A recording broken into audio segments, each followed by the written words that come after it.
This is the Living in Clarity podcast. My name is Brandon Fisher. This is Coach Ratner, and we are back with another episode about self-esteem. Yeah, we did an episode recently on basically ways that you cause low self-esteem in other people. And today we're going to talk about 6 symptoms of having low self-esteem. How do you know if you are struggling with self-esteem? Right. We're going to go through these 6 ways, and then eventually we're going to have another podcast coming up on basically about 12 ways to cure self-esteem. That'd be for a different podcast. Right. We've got a few episodes in this series. I think self-esteem right now is a major topic. I didn't realize how much of it is because it's a kind of a new topic that I've been talking about in my classes and when I teach here in Jerusalem. And it's really making, I had a guy last week come to me after my class and said to me, he goes, "Coach, you just saved my life." And he was not kidding. Wow. He was not kidding.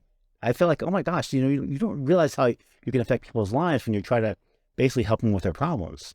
We get to meet a lot of people. We have a lot of people coming through the doors of our institution where we're teaching, we're learning, and just talking to just about everybody.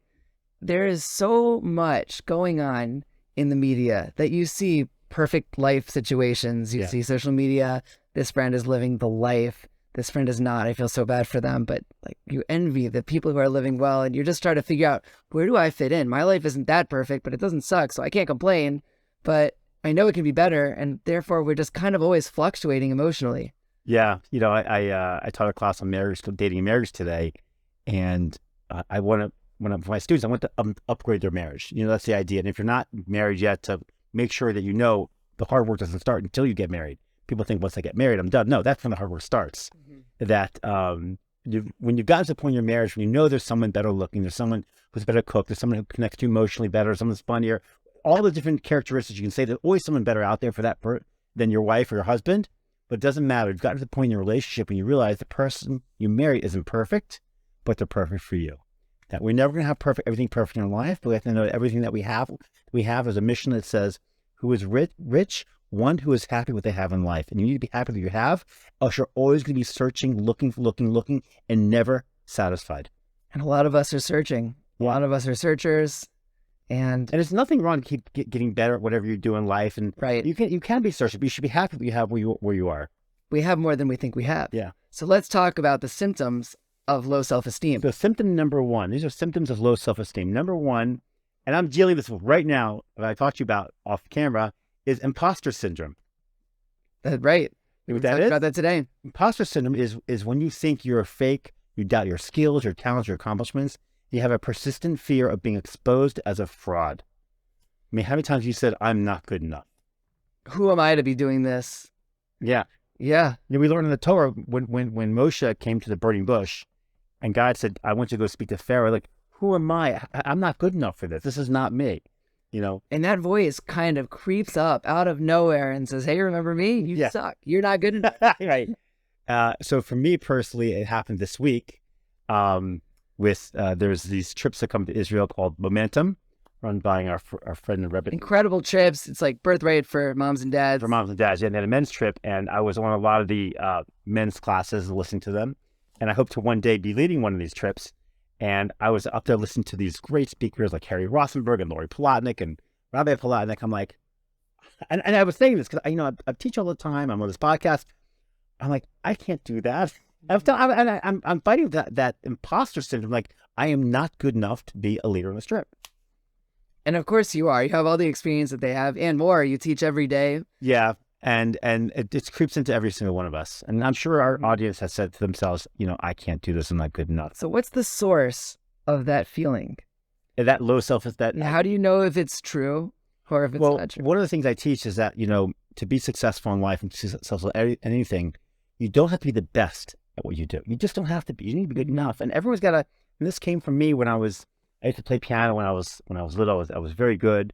And everyone told me from my social circle where I was at Grove High School in Virginia that, "Oh my gosh, you're amazing. You should go into, music." And I'd go sit down at Nordstrom's and play the piano and people would throw me $20 bills. I'm serious. They'd throw me $20 bills. Because I was, I have a lot of energy, and when I played the piano, that energy came out.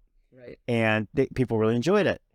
And then I was going to actually, I've talked about this in some of my classes. I actually was going to apply to Juilliard School of Music in New York and Oberlin College in Ohio, two big music schools. At the time, this is like late 70s, early 80s, actually. Fame, TV show Fame, I want to live forever. I want to learn how to fly high. It was a big show on TV. Yeah. I think it became a musical. It was all about Juilliard School of Music. So I was watching this show. I'm playing the piano. People say, oh, you should go to Fame. You should go to Fame. I'm like, I'll apply to Fame. And I was going to do it. Until my junior year in high school, I went to a all-county chorus event in Fairfax County, Virginia.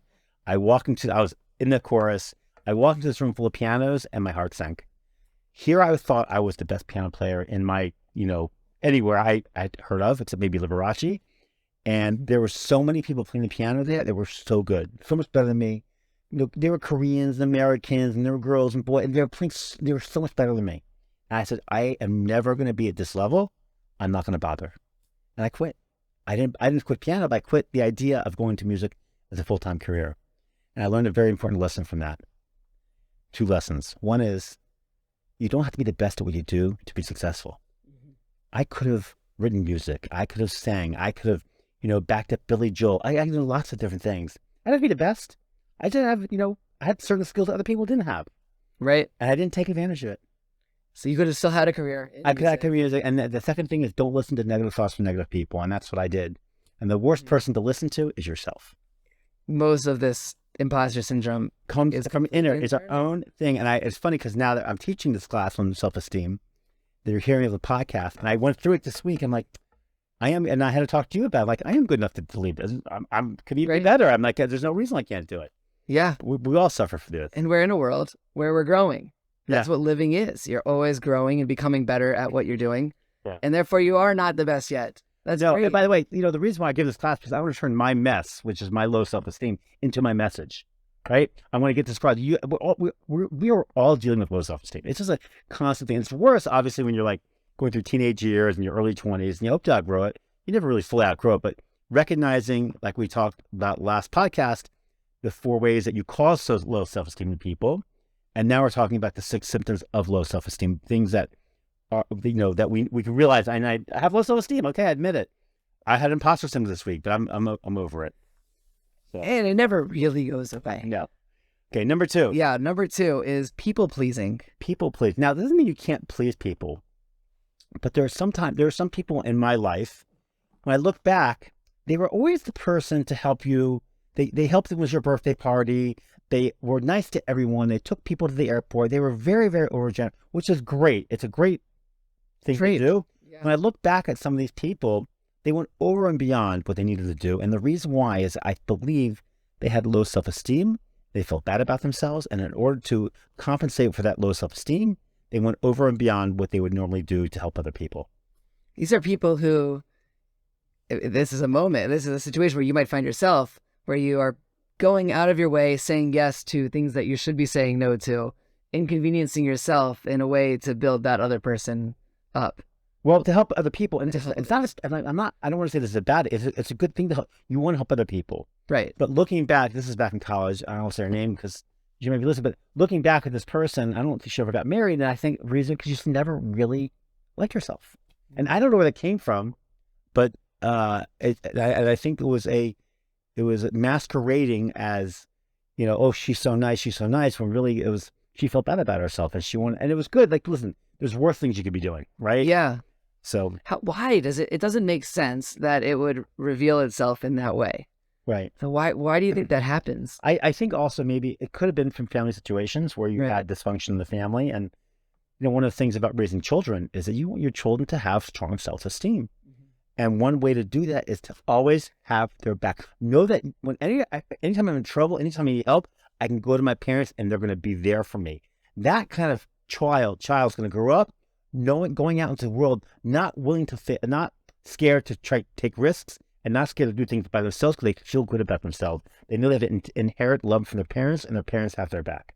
So they grow up with with confidence in themselves and control over their pocketbooks. Yeah, I feel confidence is one of the most important things in life. In fact, when I tell my single guys, the guys I teach who happen to be single, they're not my guys, right? That one thing that girls are looking for when you're dating, right? What's the one thing you want? Confidence. And that, when you have low self-esteem, you don't have a lot of confidence. Right. Right. Which we're going to get to in a second. Right. We'll move on to number 3 now, and it's procrastination or perfectionism. I'm going to fail, so why? It's not going to be perfect, so why should I bother starting? I have been guilty of this. Yes. Or I've been about halfway through a lot of projects and I haven't quite finished them yet. And I think it's because that catches caught up to me a little later, Right. where I just like, who am I to continue at some point? Am I even qualified to finish this? Yeah. It's not going to be perfect. It's not good. How can I do it? Just keep moving forward. You just got to, it's once people are like writing books. I know I might be writing for Momentum, their prospectus for men when they come back from these trips to Israel for learning for a year. And no one's been able to do it. And like Lori says, she's asked people to write this book, Lori Palatnik, but people, I can't start writing. I'm traumatized, not traumatized. I'm frozen. I can't, type the first word in. And writing's all about a flow. You got to let it go. You let it flow. You just write. Don't worry about punctuation. And you just write. You get into a flow. I got a very important thing I want to teach my audience. And this has helped me a great deal about motivation. That when I'm in a project, whether it be writing a book or whether it be putting a bunk bed together from IKEA, you should stop. When you need to take a break, you should stop in the middle of a part of the project that you know really well. For example, when I'm writing a book, and this is for you too, Brandon, when I'm in the middle of a great thought and a great idea, I'm like, oh my gosh, such a great idea. I start writing, I'm like, and it's like, midnight, and I want to go to bed. I'm like, you know what? This is a great place to stop. I'm going to make a few keyword notes to trigger my brain tomorrow to continue this thought. But when I start the next day, I'm already in the middle of a great thought. And that helps motivate you. It helps give you energy to keep going and writing. You're excited to show up that day. You want to start again. You're in the middle of a great thought. Yeah. But if you stop at the end of a thought and you have no new thought, then you get stuck. So I'm wondering if you're writing, this is not directly related to the talk, but it's related to what we're talking about now. If you would go out of order, like this topic is exciting for me today, and it's like maybe later in the book. When you're writing, you just write it down. You have an idea, you put it down on paper. Just write it. You write it down. You don't say, this is something. I'm always constantly going through my table of contents. Okay. Right? My chapter title. Sure. I'm like, I change it all the time. And like, if I have a new idea, I write it down. I write down, talk about this story, and I write every note that comes to my head, I write it down. And I come back to it later, that way I don't forget, and I have all this new information. Maybe I'm a little nuts. I don't know. My brain. It's worked. How many books have you written in the last few years? Well, I have my 5th book coming out this summer called Never Leaving. Right. 4 Phases of a Loving Relationship. Mosaic Press. I don't know when it's going to come out. They've taken forever. Anyway, they're doing a great job. But when you self-publish a book, you hire an editor, you hire a book designer, they do it in a week or 2, and then you're done. You go to Amazon, put it on, you have a book. It's really right. It's available right there. You get it the next day. It's so nice. It's so cool. When you go through a publisher, they whatever. It's really exciting. It's great to have this publisher, and we're really excited for the book to come out. Yeah, I'm really pumped about this book coming out. But let's go back to talking about procrastination and perfectionism. I'm curious how these are revealing low self-esteem. Because why is it that, for example, first of all, when you don't feel good about yourself, you're not motivated to do anything. Like, why should I get married? Why should I even try to attempt to find a wife or a husband when no one's going to like me? Yeah. Why should I bother exercising when I know I'm never going to lose this 50 pounds? I'm never going to look like Arnold Schwarzenegger. Why should I bother, cleaning my house or my bedroom when my bed's going to get messy again tonight and I'm just going to make a mess in my kitchen tomorrow? Right? Do you understand this attitude? Yeah. And this attitude is self-fulfilling, which means you're not willing to clean the kitchen. You're not willing to make your bed. You're not going to do anything in life. I'm sorry. One of the key things, and I do not read any I don't read many self-help books. Right? I've read some Daniel Pink on motivation and selling. And I've read obviously Malcolm Gladwell. I like his books. It's great. But I don't read any of these books you mentioned, like whatever. I don't read any. I read a few. And they always say you have to make your bed in the morning. You have to because it's really true. And I've known this. I don't know how I know this, but when my room is neat, when I have my desk in order, and my bed is neat, and I'm just more organized. I can do more things. I always say the pursuit of perfection will always disappoint. Because we're not capable of creating perfection. No, my bed doesn't be perfect. Just look nice. Just everything has to be in order and place. And I feel once my life is in order, my kitchen's in order, then I feel my brain's in order, and I can get more done. And then be okay with that imperfection. It's never. By the way, no matter how good you write a book, it's never gonna be perfect. If you're waiting for perfection, you'll never get it done. You can't be a perfectionist in a creative field. No.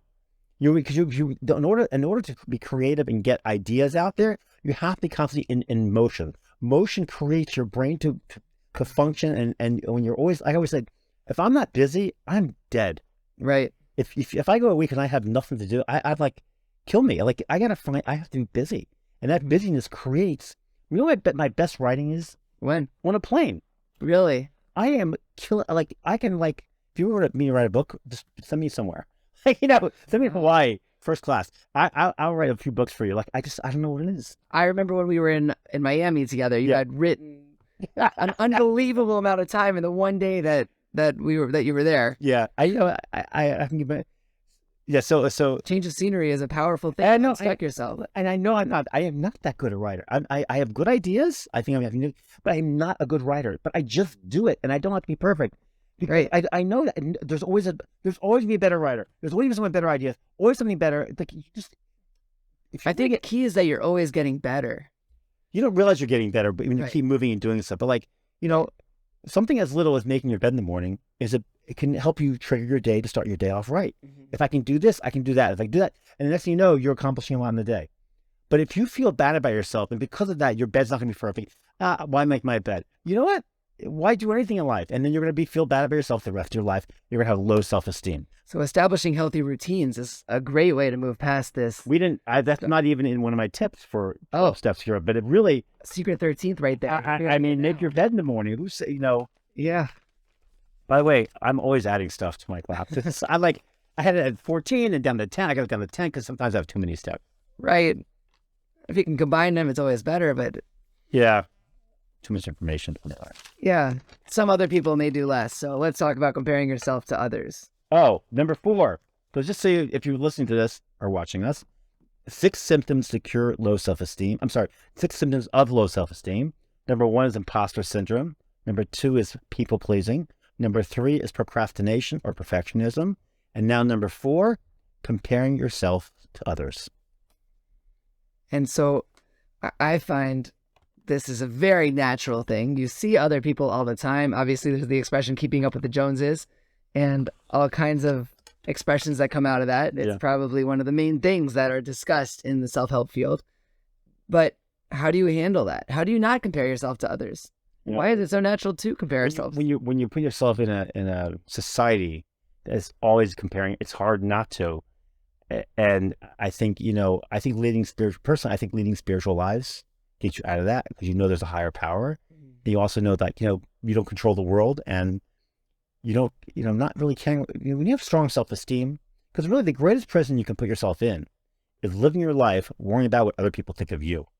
That's a prison. You're going around life thinking, what do they think of me? What do they think of me? Meaning you have no control over the thing you're living your life for. Listen, so many people are living like this. And I don't want to trash people who drive, fancy cars. So I had a fancy car one time, but it was from low self-esteem.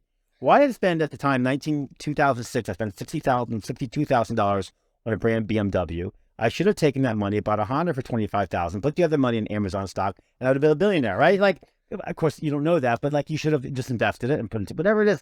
It was just from low self-esteem. I thought if I don't have a BMW, people are. And by the way, nowadays I don't know the price of cars anymore, but I am sure that the $30,000 car is only a few steps below the $100,000 car. You can get quite a few extra. I mean, they all have all the bells and whistles. They all drive. The purpose of a car is to get from what? Point A to point B. Okay, you can go faster in a BMW or Mercedes, but do you have time to go that fast especially in Washington D.C. on the highways and stuff? You can't even go that fast. There's speed cameras everywhere, cops everywhere, and traffic everywhere. It's just our stupid ego thinking saying that we're not happy unless we look better than somebody else. We live right now in Jerusalem, where no one has cars. Very few people have cars, and very few people have cars that are worth showing off. Yeah, we're taking the taxis, we're taking the light rail. I don't have a car. I walk. Number 1, number 2, take public transportation, buses. 3, light rail. 4, I take a cab sometimes. Right. And 5, occasionally I rent a car or hire a driver. And very rarely do I have the feeling that I need a car or that I want a better car. I don't need a car anymore. Yeah. But then I go back to Maryland. I was back in the Washington, D.C. area. It's a very nice area. And I'm just walking around the city, and you see really nice cars. And very quickly you think to yourself, well, I could see myself driving one of those nice cars. I could see myself having to work harder to have one. And then you see bigger houses. It creeps into you so quickly, even though here it's the last thing on my mind, getting a car. I don't need a car. Where do I need a car for? I lived in Lux Manor in Rockville, Maryland, or Bethesda, Maryland. And he had 2 kids, and he built a 16,000 square foot house. That's huge. What do you do with 16,000 square feet? Like, what do you do with that? Like, what's the purpose? Like, Huge. what is that about? What's the reason? I always say, the show's called Living in Clarity. I want to live in clarity. Why you? Okay, I know you've been successful. You built a thing. Do you need to show it off? Is it because you need the space? Oh, you make excuse. Oh, this is my in-laws. Hosting. We live in a mansion here in Jerusalem. It's 2,300 square feet. It's considered a mansion. The Baruch Hashem, I have 5 children, and we need our space, and we host a lot for Shabbos, so it's like we use all our space. Right. But I mean, what did I need 6,500 square feet for? I was living in Washington, like 16,000. It blows my mind. It's because we're always comparing ourselves to others. Right. Yeah. I mean, you live very happy in Jerusalem, like you do, and you use every square foot of that space. Oh yeah, we host. We had last shop. I lost one of the reasons we've been late with our podcasts is because I lost my voice last week. You were also away too. We hosted 45 meals, and this is all like not catered. This is just like our own, 45 meals in between Shabbos dinner, lunch, and That's a lot of meals. I know. Yeah, I was worn out. You didn't do all the cooking, did you? No, I didn't. I had lunch. Lunch was catered by another group that came in. But by the way, even though you're not cooking, it's still a lot of work. Yeah. Oh yeah, they cater the food. Oh, it just gets warm by itself. And well, we order catering, it comes in all plastic. You got to put it into metal so you can heat it up. You can't heat plastic, Right? Which, Oh my goodness, why would they do that? I practice when it's in plastic, it doesn't spill. Probably easier to. When you're getting like chicken chow mein in like aluminum foil, it could spill so easily. Okay. It's saucy, it's saucy. Yeah. I like that word saucy. I don't know, saucy. Anyway, so it's a lot of work. You still got to clean the floors. You got to set the tables. It's still a lot of work. Yeah. I lost my voice from speaking and. So what you've done is completely the opposite of number 5, which is avoiding social interaction. Number 5, avoiding social. And when you have low self-esteem, and there are people who are introverts. It's actually the opposite of the people-pleasing type of people, which is number 2. Yeah. Because people-pleasing are outgoing, they're taking care of the bill, they're showing off what they have, and this is the opposite. This is retreating from avoid it. So like you might have low self-esteem, or you might have just be introvert because there are people who just want to sit home and read a book. It doesn't mean they have low self-esteem. Right. But if you don't want to go to parties because it makes you feel bad, guess what? You shouldn't be going to parties, right? Or you have a hard time dating, or because you don't want to be in social situations. It's very hard for you. Right. You might have known a girl in high school. I'm sure you did too. I went to school in Alexandria, Groveton High School. And there was always this girl who was like really hot, like beautiful girl. And everyone thought she was stuck up. You know what I'm talking about? Oh, she's so, and the reason we think that is because she doesn't talk to you and she's so pretty. So we think in our mind, she's so pretty. She thinks she's such a good looking girl that she doesn't want to talk to you. So we call her stuck up. When in reality, she's extremely shy, or believe it or not, she has low self-esteem. She feels bad about herself, doesn't want to talk to you. She's embarrassed. She thinks she's going to sound stupid, or she thinks she's ugly. But believe it or not, there's so many beautiful women, and I'm sure guys are the same way too. Well, maybe, I don't know. Even though a guy should be able to answer this, but I don't know. But who think they just are ugly, and they're gorgeous. I think there's a lot of guys like that. You think so? Well, this is something I heard recently in a talk. We are bombarded with pictures of what an ideal human being should look like, male or female. They said that on an average day, we see more pictures of ideal women than people 100 years ago saw in a lifetime. I know. Right? So who's going to feel good about themselves when they're bombarded with people who they look nothing like? Yeah.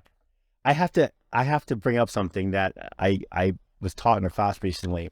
And this is my kind of crazy thinking, that today, if you're not in what they call in shape, which means, 6 packs, thin, muscles, that you're considered out of shape. Sure. But that is just our perception of what we're being bombarded with in social media and advertising and marketing. Whereas I can imagine like 100 years, just like being tan, right? Today, if you are pasty white, you're considered like not tan, which means you're a loser. That's like you're pasty white, you don't go outside. Where it wasn't too long ago, 100 years ago, where if you were tan, you're considered a loser. Do you know why? You were working out. You're working at the yard, and you're working in the field, building railroads or having to pick tomatoes in the field. Right. So you're tan and you're poor. Where the white people, maybe not white, I mean the fair skinned people, pale people, yeah, get in trouble for that. Sorry, the pale people were under umbrellas and keeping their skin pure and clean. And what happened nowadays? Now it's the exact opposite, right? So now our perception is you're tan, you're beautiful, and if you're white, you're not beautiful. Or if you're in shape, you have a perfect body. And if you're not in shape and are like 10 pounds overweight, you're fat, I guess. Which, by the way, you're not fat. I'm just saying that's our perception. Where in the past, like, that's what the world tells you. That's what I tell you, but it's not true. Right. You're being bombarded with this marketing. Well, really, women who are 10, 20, 30 pounds overweight, I think are beautiful. I tell beautiful is confidence. Confidence is beautiful. You put on 40 pounds, I'm going to love you. I think you're beautiful no matter how much weight you have. Because I love her soul. Like, it's not dependent on the weight. It's not dependent on the weight. Whatever you're fat, if you want to work out, it makes you feel good. You should work out. I run and I exercise because it gives me energy. Right. I get energy, and I also want to. I feel capable. I feel healthy. Yeah. Good reasons. But so I can really, for the purpose of teaching, so I want to be able to teach and do this podcast and right. And not to be comparing your tush with other people. But when you avoid, tush means butt, just in case you don't know. Right. Tuchus. Gluteus maximus. Yeah, is that what it is? I think. When's the last time you heard the word gluteus maximus? It's been a long time. That sounds like a high school word or something. Gluteus maximus. Sounds like a movie. Yeah. Gluteus maximus. All right, let's move on to number 6. I have one more thing. All right, Brad, of course. Okay. Okay, we can move on to number 6. Go ahead. It is related. Since we're talking about body image, number 6 is hypersensitivity. Yes. How many times have you wake up in the morning, you got a pimple on your nose? Too many times. Right? And I just think I don't have any more, but like, you don't want to leave the house. And you think oh my gosh, everyone's going to stare at me, and I'm going to go out, and I got to tell you something. You're going to walk outside, your best friend's going to look at you and laugh at you for like 3 seconds. Pimple your nose. Hey, let's go get a coffee. Like, no one cares. No one really cares except you. It's your over hypersensitivity. You know what they're looking at when they see you? They're seeing that for maybe 3 seconds. Yeah. And then they're looking in the mirror at theirs that you just can't see. Because right before it, thank goodness you can't see mine. Right. People don't talk about you that much, right? They might message you in the line of Starbucks for like 3 seconds. Like, did you see Sarah's pimple on her nose? Let's order. You're like, no one really cares. No. They make fun of you for 3 seconds, you're done. They care about themselves. Every decision, everyone cares about themselves. They don't care about you, and, same thing with like, clothes. People are so, it's funny. There's a store here called Zara. Is it Zara? Yeah. Like, when my kids are getting dressed, I'm like, but this doesn't match. Like, everything matches nowadays. Look at Zara's advertising. They put stripes with polka dots, like nothing, everything goes.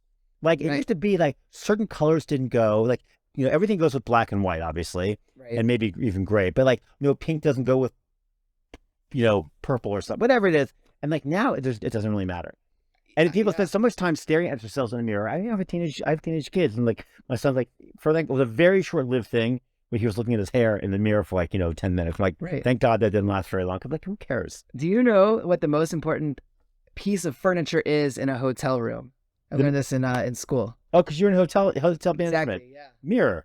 The mirror is the most important thing in a hotel room. Yeah. For a lady, the bathroom, and for a man, the bed. Yeah. Maybe the desk, but the mirror for everybody. Because they want to see themselves in their clothes and stuff. Yeah. Well, I need to. I put a tie on. I like to have a mirror. Okay. That's great. There's nothing wrong with having a mirror. I'm just saying that the amount of time that people spend and the importance of a mirror is out of proportion to what should be important in a hotel room, which is probably the bed, right. Maybe the window, and the front door. I think the cleanliness and cleanliness. I think the cleanliness. Obviously having water. Yeah. Water is nice. Hot water. Yeah, well, obviously hot water is nice too. Yeah. Coffee machines. So the 6 symptoms of low self-esteem are: number 1, imposter syndrome; number 2, people pleasing; number 3, procrastination or perfectionism; number 4, comparing yourself to others; number 5, avoiding social interaction; and number 6, hypersensitivity. If you feel like you relate to any of these, as I think most of us do, I admit I do, I can relate to at least 2 of them that just jump off the page with a million examples, then tune in next time where we're going to offer some of the remedies to build your self-esteem and hopefully move on in a very constructive way. Yeah, and now what do you think before you turn off the podcast is that are there things in life that maybe you're hypersensitive to that you don't think about? And like, why do I spend so much of my energy worrying about something that really no one cares about? And if you think like that, you're like, you know what? Let's move on in life and let's just move forward and let's be happy with the way we are. And no one really looks at our face. No one really looks at the wrinkles in our shirt. No one cares if our tie is blue or red. No one cares if our hair is perfect. It's just our own hypersensitivity to things. And we can be much happier people when we stop worrying about that. Exactly. There's a lot to think about. I hope you enjoyed this episode of the Living in Clarity podcast. Thank you for joining us. Yeah, we'll see you next time. Thanks for joining us on this episode of the Living in Clarity podcast. If you enjoy what you just heard, make sure you like, subscribe, and comment with any suggestions for future episodes. We'll see you next time.